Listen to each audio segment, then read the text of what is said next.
ETF index mutual funds నేర్చుకుని stock మార్కెట్లో రాణించాలనుకుంటున్నారా? వెంటనే ఈ నెంబర్కి కాల్ చేయండి.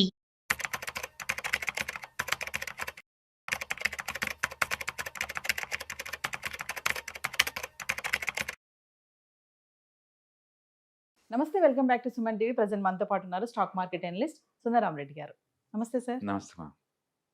సార్, ఆర్టిఫిషియల్ ఇంటెలిజెన్సీ, లే ఆఫ్స్, పింక్ స్లిప్స్, ఎప్పుడు ఎవరు జాబ్ పోతుందో తెలియదు. ఒకప్పుడు సాఫ్ట్వేర్కి చాలా క్రేజ్, డిమాండ్ ఉండేది. ఈవెన్ పెళ్లి సంబంధాల విషయంలో కూడా సాఫ్ట్వేర్ అబ్బాయి అనగానే కళ్ళు మూసుకొని చేసేసేవాళ్ళు.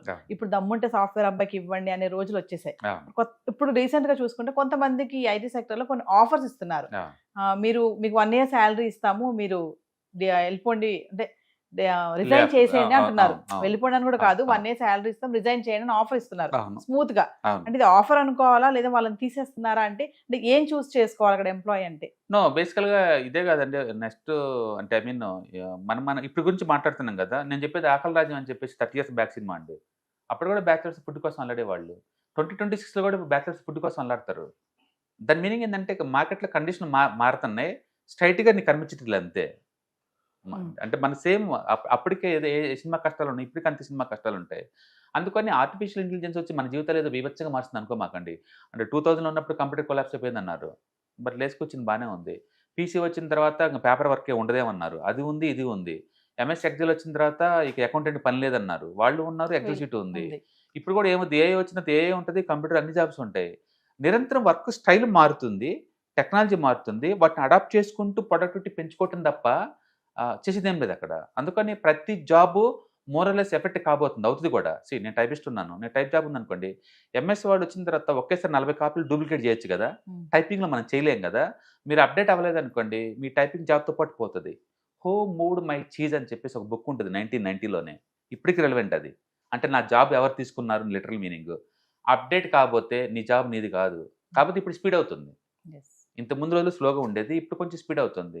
కాబట్టి మీరు ఒకరి కోసం వర్క్ చేస్తున్నప్పుడు ఆ వర్క్కి రిలవెంట్ స్కిల్ మీ దగ్గర ఉందా లేదా నిరంతరం చెక్ చేసుకుంటూ ఉండండి. 1970లో జాబ్ వచ్చిందని నిద్రపోతానికి గవర్నమెంట్ జాబ్స్ ఏం కాదు, ప్రైవేట్ జాబ్స్ ఇవి. అప్డేషన్ లేకపోతే జాబులు పీకేస్తారు, అందులో డౌట్ లేదు. అవును, మీరు చెప్పింది కరెక్ట్. ఈ మధ్యకాలంలో ఎక్కువ వింటున్నాం మనం జాబ్స్ పీకటం అనేది. అండ్ జూనియర్స్కి ఏంటంటే అప్పుడే జాబ్లోకి వచ్చారు కాబట్టి తక్కువ ప్యాకేజీలు, కాబట్టి వాడి వల్ల కంపెనీ పీకేసినా సరే వాళ్ళకి ఉపయోగం ఉండదు. మిడిల్ మేనేజ్మెంట్ వాళ్ళకి ఏంటంటే ఇప్పుడు ఎక్కువ శాలరీస్ కదా, అలాంటి వాళ్ళ మీద టార్గెట్ చేస్తున్నారు. అందుకని నెక్స్ట్ 2-3 yearsలో మిడిల్ మేనేజ్మెంట్లో ఒక 45 to 55 మధ్య ఉన్న వాళ్ళకి కొంచెం రిస్క్ జోన్లో ఉన్నట్లు లెక్క. బట్ వాళ్ళకి తెలుసు మనకంటే ఎక్కువ నెక్స్ట్ ఏం చేస్తే ఆ జాబ్ సర్వే అవుతాయి అనేది.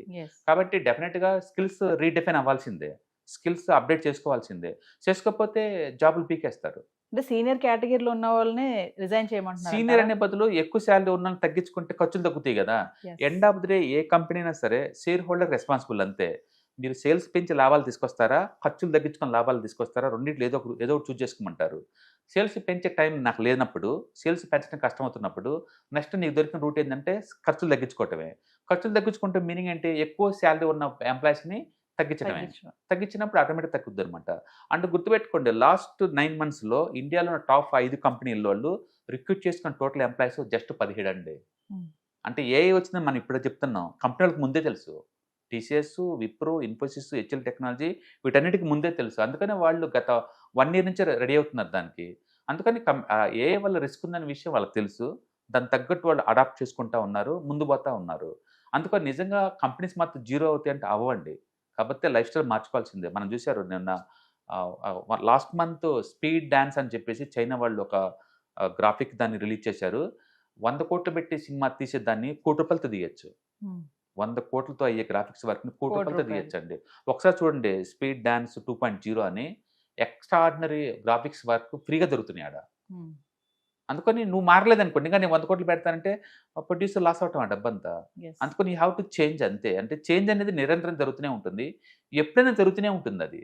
కాబట్టి ఈసారి కొత్తదేం కాదండి అది. ఇప్పుడు కొత్త కాత మోర్ రిలవెంట్ ఉంది ఇప్పుడు అంతే. అందుకని ఏ పేర్లు పెట్టి అందరూ భయపడుతున్నాం కానీ మార్పు అనేది నిరంతరం. ఈవెన్ పల్లెటూరులో వ్యవసాయం కూడా డ్రోన్ ద్వారా మందులు కడుతున్నారండి. మీరు ఇంకా ట్యాంక్ తీసుకుని కొడతానంటే అది ఇప్పుడు వర్కౌట్ అవ్వదు. ఇంకా యూ హ్యావ్ టు అడాప్ట్ అనమాట. అలాగే పొక్లైన్స్ అన్ని వచ్చేసి కాలాలు దొరుకుతూ పోతున్నాయి, పనికి పథకాలు ఏం లేవు ఇప్పుడు. అందుకని అంతా మైగ్రేట్ అవుతున్నారు. అంటే మనం కూడా మైగ్రేట్ అవ్వాలి. ఈవెన్ ఐటీలో ఉన్నా సరే మీరు మైగ్రేట్ అవ్వాల్సిందే. అందుకని జాబ్ వాళ్ళు వచ్చేసి మిమ్మల్ని పో అనే లోపలనే మనకు రెలవెంట్ స్కిల్స్ మనం అప్డేట్ చేసుకొని రీడిఫైన్ చేసుకొని రెడీ అవటం బెటరు. 4-5 ఇంటర్వ్యూ ట్రై చేసుకోవడం బెటర్, అదొక పద్ధతి. రెండోది మీ ప్యాసివ్ అసెట్స్ ఏదైనా ఉంటే వాటిని పెంచుకోండి, వాటి మీద ఫోకస్ చేసుకోండి. అట్లీస్ట్ ఈ టైంలో అన్నా వాళ్ళు వచ్చి వార్నింగ్ ఇచ్చేంత వరకు ఉండాల్సిన అవసరం లేదు. ఈ లోపే మీ దగ్గర ఏమేమి అసెట్స్ ఉన్నాయి, జాబ్ కనుక పోతే సర్వైవింగ్ అవటం కోసం ఏ ఫండ్స్ ఎక్కడి నుంచి డబ్బు వస్తుంది క్లారిటీగా ఉండండి. మూడోది ఏదైనా స్లీపింగ్ మోడ్లో ఉన్న అసెట్స్ ఉంటే దాన్ని క్లోజ్ చేసేసి మనీ వచ్చే చోట పెట్టుకోండి. ఎగ్జాంపుల్, నా దగ్గర 1 ఎకరం ఉంది, దానికి ఏం రావట్లేదు నాకు, అమ్మేసి ఆ డబ్బుల్ని హైబ్రిడ్ ఫండ్స్లో పెట్టుకుంటాను. లేదా నాలెడ్జ్ ఉందంటే ఈటీఎఫ్స్తో గేమ్ ఆడుకుంటాను. ఏదో ఒకటి చేయండి, బట్ క్యాష్ ఫ్లో అయితే ఉండాలి కదా. ఫ్యామిలీ మధ్యలో మనం వదిలేయలేం కదా, కాబట్టి ప్రిపేర్ అవ్వండి. బట్ మీరు చెప్తున్నట్టు ఏ వల్ల సడన్గా వచ్చిన ట్రస్ట్ కాదండి ఇది, ఎప్పటి నుంచో ఉన్నాయి, మనకి మనిషి పుట్టినప్పటి కాడి నుంచో ఉన్నాయి. And home mood my choose more relevant ఇప్పుడు ఆ బుక్స్. అది 1990లో రాసిన బుక్, ఇప్పటికీ రెలవెన్స్ అది. కాబట్టి జాబ్స్ నిరంతరం మారుతూనే ఉంటాయి, రోల్స్ మారుతుంటే రెస్పాన్సిబిలిటీ మారుతూ ఉంటుంది. మనం రీస్కిల్ లేదా అప్ స్కిల్ చేసుకుంటూ కరెంట్ కాంపిటీషన్ తగ్గట్టు లేకపోతే ఏ జాబ్ అయినా పోతుందండి. అది నాట్ ఓన్లీ ఐటీ. కాబట్టి ఇప్పుడు న్యూస్ ఎక్కువ వాటి మీద వస్తున్నాయి కాబట్టి మనం వాళ్ళ మీద చెప్పి ఈవెన్ మనం కూడా అప్డేట్ అయిపోతే మన మీద కూడా వేరే వాళ్ళు జాలి చూపించాల్సి వచ్చింది. రేపు డెఫినెట్గా అన్ని చోట్ల జరుగుతుంది, ప్రతి ప్రొఫెషన్లో జరుగుతుంది. అండ్ ప్రస్తుతానికి ఐటీ గురించి మాట్లాడుకున్నాం కాబట్టి ఐటీలో ఎక్కువ జరుగుతుంది, డెఫినెట్గా వేరే చోట కూడా జరుగుతుంది. ఇప్పుడు ఏ సబ్మిట్ జరుగుతుంది ఢిల్లీలో, అక్కడ కొన్ని యాప్స్ అయితే అంటే డాక్టర్ లేకపోతే వచ్చిన పేషెంట్స్ని అదే రీడ్ చేస్తుంది, అదే సజెస్ట్ చేస్తుంది టాబ్లెట్స్ని కూడా. 20 మంది 30 మంది వితిన్ మినిట్స్ కల్లా ఎక్సలెంట్ యాప్స్ వస్తుంది. యాప్స్ ద్వారా డెఫినెట్గా మనం ఏఐని అడాప్ట్ చేసుకుంటూ మనకి ఏదైనా పనికి వచ్చే మ్యాటర్ ఉందంటే అప్డేట్ అవ్వడం చాలా బెటర్. అంటే వచ్చే టెక్నాలజీని మనం అప్డేట్ చేసుకుంటూ వెళ్ళాలి. వెళ్ళపోతే ఏంటంటే అది వాడేవాళ్ళు మనకన్నా మోర్ ప్రొడక్టివ్గా అవుతున్నారు కాబట్టి వాళ్ళ జాబ్ ఉంటుంది, మన జాబ్ ఉండదు. అండ్ మనకి మోర్ రెలవెన్స్, పర్సనల్ ఫినాన్స్ ఇప్పుడు మోర్ రెలవెంట్లో ఉన్నాం మనం ఇప్పుడు. అంటే ఈ టైంలో కూడా ఇంకా మేలుకోలేదనుకోండి, మీరు చెప్పినట్టు వాళ్ళు పింక్ స్లిప్ వచ్చిందాక మనం వెయిట్ చేయడం వేస్ట్. అప్పుడు చేసామనుకోండి, ఆ తర్వాత నువ్వు థింక్ చేయాల్సిందే కదా. ఎందుకంటే ఇప్పుడు దాకా ఉన్న డబ్బులతోటి మన లైఫ్ స్టైల్ అని లగ్జరియస్గా బిల్డప్ చేసుకున్నారనుకోండి, దాన్ని మెయింటైన్ చేయాలంటే మనీ ఎక్కడి నుంచి వస్తుంది ఇప్పుడు. కాబట్టి మోర్ రెలవెన్స్. అంటే ఇప్పుడు నేను అడిగినట్టుగా అది ఆఫర్ కాదు కానీ వాళ్ళని రిజైన్ చేయమని డైరెక్ట్ ఇండైరెక్ట్ గా వెళ్ళిపోండి అని చెప్పడం. ఈ మోడర్న్ ఏజ్ లో ఎథిక్స్ ఉండవండి కంపెనీ వాళ్ళకి. నువ్వు నాకు పనికి వస్తావు అంటే ఉంచుకుంటే ఎంత ఎక్కువ ఇచ్చాను సరే, పనికి రావంటే రేపే రావద్దని చెప్తాను. వాళ్ళు ఎవరో మంచోళ్ళలాగా ఉన్నారు, ఇంకా 1 year ప్యాకేజ్ ఇస్తున్నారు, అదర్వైజ్ అది కూడా ఇచ్చేవాళ్ళు లేరు. నెక్స్ట్ మంత్ నుంచి రావద్దు అని కంపెనీలు బోల్డ్ అని ఉన్నాయి, మనం చేసేది ఏం లేదు. అందుకని ఇంత ముందులా లేబర్ లాస్ సపోర్ట్ చేయవు అండ్ ఎథికల్గా లేదు మేనేజ్మెంట్ వాళ్ళు కూడా. ఇంకెవరైనా ఉన్నారు అంటే కొంచెం ఎంప్లాయీస్కి వాళ్ళే స్కిల్ ట్రైనింగ్ ఇచ్చేసి పెట్టుకోవాలి యాక్చువల్ చెప్పాలంటే. ఎందుకంటే అన్ని సంవత్సరాలు లాయల్గా పనిచేసిన ఎంప్లాయీస్ని నువ్వు బయటికి నెట్టేసి ఏం చేద్దాం అనుకుంటున్నావు నువ్వు. బట్ గుర్తుపెట్టుకుని కంపెనీలు క్లోజ్ అవుతున్నాయి అక్కడ. అలాంటప్పుడు ఎవరికి వాళ్ళే సర్వైవింగ్ అవ్వడం చాలా ఇంపార్టెంట్. అందుకని మీరు ఏ ఇండస్ట్రీలో డొమైన్లో కనుక్కుంటే ఆ ఇండస్ట్రీ డొమైన్ సంబంధించిన స్కిల్ అప్డేట్ చేసుకొని సర్వైవ్ అవుతుంది తప్ప చేసేది ఏం లేదు. అంటే మీరు అనేది కరెక్ట్. పర్టికులర్గా ఈ 45 to 55, 60 ఏజ్ వాళ్ళకైతే శాలరీస్ కొంచెం ఫ్యాట్ శాలరీస్ బాగా పెరుగుంటాయి కాబట్టి మేనేజ్మెంట్ వాళ్ళు ఫస్ట్ వాళ్ళని టార్గెట్ చేస్తున్నారు, వాళ్ళని టార్గెట్ చేసుకుంటూ పోతున్నారు. కాబట్టి వాళ్ళు మోర్ రిస్క్లో ఉన్నారు కొత్త ఎంప్లాయీస్తో పోల్చుకుంటే. కొత్త వాళ్ళు ఏంటంటే ఫ్లెక్సిబుల్ ఉంది వాళ్ళ దగ్గర. జాబ్ వచ్చిందాక ఓలా ఓవర్లో చేస్తారు, నెలకి 20,000 సంపాదిస్తా అంటున్నారు వాళ్ళు. వాళ్ళ దగ్గర ఫ్లెక్సిబిలిటీ ఉంది. బట్ 45 ఆ పని చేయలేరు కదా, అందుకని మోర్ ఉండదు. బట్ అదే టైంలో జాబ్స్ లేవంటే హై ఎండ్ జాబ్స్. నిన్న జైన్ స్ట్రీట్ కార్పొరేషన్ వాళ్ళు అయితే అంటే 4 కోట్ల ప్యాకేజ్ ప్రయాణం ముంబై లొకేషన్ కోసం నిన్న యాడ్స్ ఇచ్చారు వాళ్ళు. జైన్ స్ట్రీట్, అవును జైన్ స్ట్రీట్ వాళ్ళు హెడ్జ్ ఫండ్స్ వాళ్ళు అనమాట. వాళ్ళు ఆప్షన్ ట్రేడింగ్లో ఇండియాలో ఉన్నది లీడింగ్ ఉంటారు వాళ్ళు. 4 కోట్ల ప్యాకేజ్ ప్రయాణం, అది ఫ్రెషర్స్కి.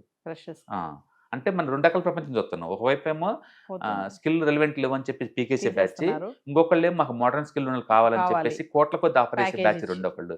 ఈ 2 జరుగుతుంది ఇండియాలో ప్రస్తుతానికి. ఇండియానే కదా ప్రపంచవ్యాప్తంగా అంతే జరుగుతున్నాయి కంపెనీస్ అన్నీ కూడా. ఈవెన్ రీసెంట్గా ఈవెన్ మెటా, గూగుల్ అన్నీ కూడా పాత ఎంప్లాయీస్ మొత్తం పీకేస్తున్నారు, కొత్త స్కిల్ ఉన్న రిక్రూట్ చేసుకుంటూ పోతున్నారు ఫ్రెషర్స్. అవును, మొన్న ఫేస్బుక్లో డైరెక్ట్గా వార్నింగ్ ఇచ్చారు, ఏఐని అడాప్ట్ చేయని ఎంప్లాయీస్ ఎవరైనా ఉంటే ఇంటికి వెళ్ళిపోండి అని చెప్పేసి వాళ్ళు డైరెక్ట్గా చెప్తున్నారు. దాని మీనింగ్ ఏంటంటే మీరు ఒకరి కింద వర్క్ చేస్తున్నారంటే be prepared to learn everything updation అనమాట. చేసుకుంటే అప్డేట్ నాలెడ్జ్ ఉంటే మీ జాబ్ ఉంటుంది, అప్డేట్ జాబ్ ఉండకపోతే ఉండదు. సో ఒకసారి మరి ఫర్దర్గా మన క్లాసెస్ స్టార్ట్ అవబోతున్నాయి కదా, వాటి గురించి. ఈ మంత్ ఎండింగ్లో మళ్ళీ వీకెండ్స్లో ఉంటుందండి. And ETFs, index funds, mutual funds ఎవరైనా ఇంట్రెస్టింగ్ పార్టిసిపెంట్స్ ఉంటే కింద స్క్రోల్ అవుతున్న నెంబర్పై కాల్ చేసుకుంటే మన వాళ్ళు ఇన్ఫర్మేషన్ పాస్ చేస్తారు. సో వ్యూవర్స్, మరి ఫిబ్రవరి 28 నుంచి మార్చి 2వ తారీఖు వరకు stock market analyst Sundar Rama Reddy గారిది క్లాసెస్ అయితే నిర్వహించబోతున్నారు. ఈవినింగ్ 6 గంటల నుంచి 8 గంటల వరకు index funds, mutual funds, ETFs ఏది ఎక్కడ ఇన్వెస్ట్మెంట్ చేయాలి, ఎంత ఇన్వెస్ట్మెంట్ చేయాలి, ఎలా ఇన్వెస్ట్మెంట్ చేయాలి, ఎంత ఇన్వెస్ట్మెంట్ చేస్తే ఎలాంటి రిటర్న్స్ వస్తాయి, హై రిటర్న్స్ ఇచ్చే ఫండ్స్ ఏమేమి ఉన్నాయి, మరి ఒక్కసారి కనుక సార్ క్లాస్ మీరు అటెండ్ అవుతే సార్తో డైరెక్ట్గా మాట్లాడి మీ డౌట్స్ అన్ని కూడా క్లారిటీ చేసుకోవచ్చు. ఇంకా ఈ వెబినార్లో పార్టిసిపేట్ చేయడం వల్ల మీకు investment strategies and business ideas కూడా తెలుసుకునే అవకాశం అయితే ఉంటుంది. మరి లేట్ చేయకండి, కింద స్క్రోల్ అవుతున్న నెంబర్కి కాల్ చేసి స్లాట్ బుక్ చేసుకోండి. హాయ్, స్టాక్ మార్కెట్లో వాలటిలిటీకి దూరంగా ఉంటున్నారా? పోర్ట్ఫోలియోస్ అన్ని కూడా రెడ్లో ఉండి బ్లీడ్ అవుతున్నాయా? అంటే స్టాక్ మార్కెట్లో ఉండి సస్టైనబిలిటీ ఉన్న బిజినెస్ మోడల్ లాగా, లేదా స్టాక్ మార్కెట్ లాంగ్ టర్మ్లో మంచి వెల్త్ క్రియేట్ చేసుకునేలాగా ప్లానింగ్స్ ఏమైనా ఉన్నాయా? అయితే అలాంటి వాళ్ళ కోసం ఈ ప్రోగ్రామ్ అండి. ETFs, index funds and mutual funds. మా స్టాక్ మార్కెట్లో ఉండి కూడా సెక్యూర్ వేలో మనీ మేక్ చేసుకునే పద్ధతి ఏదైనా ఉందంటే రిటైలర్స్కి ఈ మూడే అనమాట.